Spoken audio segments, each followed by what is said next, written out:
Canadian Jeremy Dale continues to lead this Nissan Grand Prix. Up the Mario Andretti straight. Pete Holzman right on his tail. The 28-year-old Dale is in the very unique position of driving for a factory team. Well, I consider myself lucky, first of all, to be able to do something that you love to do as much as I love to race cars, and to get paid for it. You can't ask for anything better. So I do consider myself a lucky individual.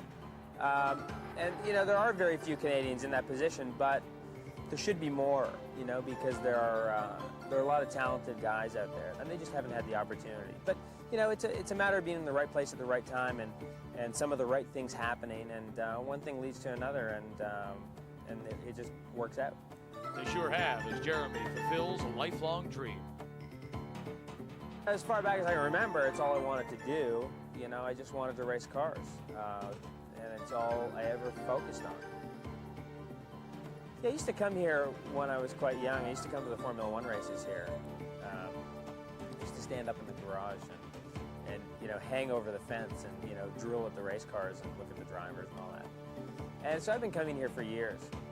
And now Jeremy is no longer the kid looking for the autograph. He's the driver giving them.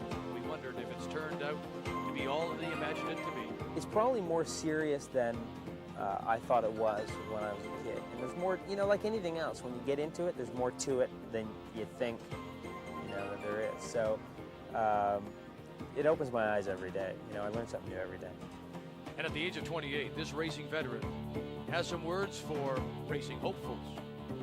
I would just tell anybody who wants to, it doesn't have to be racing. It can be whatever you want to do, Just go and do it, and don't let anyone tell you can't do it, because, if you push hard enough and you push long enough, you'll get where you want to be. But you really have to try hard, and you really have to stick with it. That's the key, I think, Bill. You got to stick with it. Well, and sticking with the lead is that number 76 Nissan of Jeremy Dale after taking the lead from his teammate Steve Millet, the number 75 car.